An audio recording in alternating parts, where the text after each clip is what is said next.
Everyone, आपका बहुत बहुत स्वागत है हमारे चैनल वाइटल आयुर्वेदा में। आज के इस लेक्चर में हम बात करेंगे लेप कल्पना के बारे में। काफ़ी ज़्यादा इंपॉर्टेंट टॉपिक है हमारा। 5 मार्क्स या 10 मार्क्स में इसको पूछ लिया जाता है। तो स्टार्ट करते हैं आज का लेक्चर। परिभाषा: द्रव्यम आद्रम शीलापिष्टम शुष्कवम व सद्रम तनु देहे पर लेपनार्थ तल लेप इत्युच्यते बुधे। ये हमारे पास एक श्लोक दिया है। इसका श्लोक का अर्थ क्या है?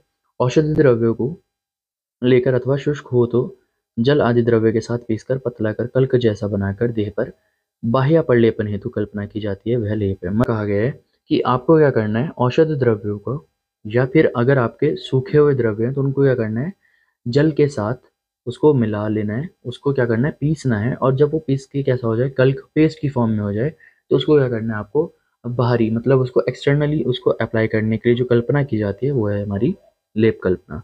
लेप के पर्याय क्या क्या बताए गए हैं? लिप्त, लेप, आलेप, ये सब क्या है यहाँ पे लेप के पर्याय कहे गए हैं। अगर लेप के कर्म की बात की जाए तो सुश्रुत संहिता में, सुश्रुत चिकित्सा स्थान में लेप के कर्म की बात की जाए तो आचार्य सुश्रुत ने लेप के 5 कर्म बताए हैं। पहला है प्रहलादन, दूसरा शोधन, तीसरा शोथन, इसके बाद उत्सादन और 5वां कर्म है रोपण। तो ये एमसीक्यूज में पूछा जा सकता है कि आचार्य सुश्रुत ने लेप के कितने कर्म बताए हैं। तो आचार्य सुश्रुत ने लेप के 5 कर्म बताए हैं। इसके बाद है लेप के भेद। लेप के 3 भेद होते हैं। सबसे पहला है परलेप, परदेह और आलेप। इसके बाद अगर लेप की निर्माण विधि की बात की जाए तो क्या कहा गया है? सबसे पहले आपको क्या करना है, जो आपके द्रव्य हैं उनको सबसे पहले फाइन पाउडर बना लेना है, मतलब सूक्ष्म चूर्ण बना लेना है। और उसके बाद क्या करना है आपको, किसी लिक्विड मीडियम के साथ, चाहे वो आपका वाटर है या फिर गाय का मूत्र है या फिर कोई तेल है या फिर कोई घी है, उसके साथ मिला के क्या करना है, उसको पेस्ट की फॉर्म में बना लेना है। ठीक है, तो वो जो पेस्ट की फॉर्म में कल्पना बनेगी उसको हम क्या कहते हैं, हमारा लेप कल्पना के नाम से जानते हैं। लेप प्रयोग में सावधानियां: जब आप लेप का प्रयोग कर रहे हैं तो उस टाइम पे आपको क्या क्या सावधानी वहाँ पे रखनी होगी। सबसे पहले लेप को रोग के विपरीत दिशा में लगाना चाहिए। ऐसा करने से रोमकूपों द्वारा औषधि का वीर्य सम्यक प्रकार से सीरा मुख तक पहुंच जाता है। आपको क्या करना है, जो आपके हेयर फॉलिकल्स हैं उसके अपोजिट डायरेक्शन में आपको क्या करना है, लेप को लगाना है, ताकि जो आपके माइन्यूट चैनल्स हैं उसमें भी क्या पहुंचे, हमारी लेप है उसकी जो औषधि है उसकी वहाँ पे वीर्यता वहाँ तक उसको पहुँच जाए। ठीक है, देर से रखा हुआ लेप नहीं लगाना चाहिए कभी भी। अगर देर से रखा हुआ लेप है तो उसको यूज़ नहीं करना है। रात में कभी लेप का यूज़ नहीं करना है। और यदि लेप में स्नेह का प्रयोग किया जाए, करना चाहिए तो कैसे होगा? अगर वातज रोग है तो आपको स्नेह कितना लेना है, कल्क का 1/4 पार्ट लेना है। मतलब जितना आपका कल्क बना है, जिस द्रव्य का आपने कल्क बनाया है उसका 1/4 क्या करना है, आपको स्नेह का प्रयोग करना है। अगर पित्तज रोग है तो उसमें क्या करना है, कल्क जो बनाया है उसका 1/6 पार्ट क्या करना है, आपको स्नेह का यूज़ करना है। और अगर कफज रोग है तो उसमें कितना, जो आपका कल्क है उसका 1/8 पार्ट आपको स्नेह का यूज़ करना है। लेप सूख जाने के पश्चात उस पर पुनः लेप नहीं करना चाहिए। जब आपका लेप सूख गया उसके ऊपर दोबारा लेप बिल्कुल भी नहीं लगाना चाहिए। इसके बाद है लेप सिद्धि के लक्षण।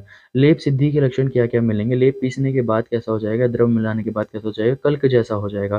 कल्क मतलब होता है जैसा आपका चटनी की फॉर्म में, ठीक है? या पेस्ट की फॉर्म में ऑब्टेन हो जाएगा। और जो उसकी कंसिस्टेंसी रहेगी वो सारी कैसी रहेगी? एक इक्वल कंसिस्टेंसी के साथ रहेगा। संरक्षण मतलब किस तरह से आपको जो लेप बना है उसको कैसे आपको स्टोर करना है।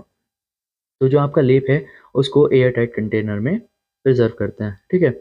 इसके बाद है सैवीरिता अवधि, मतलब कब तक जो हमारा लेप है उसकी पोटेंसी कब तक की होती है। तो उसमें अगर आप general drugs and cosmetic act cosmetic rules के अकॉर्डिंग देखो तो वहाँ पे बताइए गए 2 साल, ठीक है। मलहर जो लेप है, जो मल को हरने वाले लेप है, उनकी 2 साल बताई गई है। और लेप चूर्ण की कितनी बताई गई है? 1 साल, ठीक है। और जो लेप गुटिका है उसकी कितनी बताई गई? 3 साल तक की वहाँ पे उसकी लाइफ स्पैन बताई है। इसके बाद है यहाँ पे कुछ हमें 2 लेप पढ़ने हैं। पहला है अवलंगुजादि लेप और दूसरा है हमारा केशवर्धक लेप। तो अवलंगुजादि लेप में क्या-क्या घटक द्रव्य हैं? अवलंगुज यानी कि बाकुची के बीज 192 ग्राम, हरताल पत्र यानी कि हरताल पत्र लेना है आपको 48 ग्राम, और गोमूत्र लेना है जितना भी आपको वहाँ पे कंसिस्टेंसी बनानी है, ठीक है? जितना पेस्ट बनाने के लिए आपको रिक्वायर्ड होगा आवश्यकता अनुसार, ठीक है? इसके बाद क्या करना है, जो आपके अवलंगुज बीज हैं और हरताल है उनको क्या करना है, पीस लेना है, ठीक है? और उनको क्या करना है, गोमूत्र की सहायता से पीस कर ठीक है, लेप लगा तैयार करना है। तो किसकी सहायता से पीसना है? और जो आपका बाकुची के बीज है, ठीक है, उसको और हरताल पत्र को किसके साथ पीसना है? गौमूत्र के साथ पीस के क्या करना है, उसको पेस्ट बना लेना है, देन उसको यूज़ करना है। इसका काम किसमें होता है? वर्ण विकृति में और शपित्र में। इसके बाद है केशवर्धक लेप। केशवर्धक आप समझ में आ रहा होगा, केशों को बढ़ाने वाला लेप जो हमारे केश की वृद्धि करता है। ठीक है, तो घटक द्रव्य क्या क्या है यहाँ पे? बॉक्सो चूर्ण, तिल पुष्प, मधु और घृत। सब कितने लेना है आपको? एक भाग में सभी को लेना है। निर्माण विधि क्या बताई गई है? वही सेम निर्माण विधि। बॉक्सो चूर्ण, तिल पुष्प को क्या करना है? समभाग में लेकर क्या करना है? शहद और घी में डालकर इनको मिला लेना है। ठीक है, इनका लेप बना लेना है, इनकी कंसिस्टेंसी बना लेनी है पीसने के बाद। ठीक है, पहले गोक्षु चूर्ण लेना है, फिर तिल पुष्प लेना है। इन दोनों को क्या करना है? कल को बनाना है और उसके बाद क्या करना है? शहद और घी मिला के इसको क्या करना है? सिर पे लेप करना है।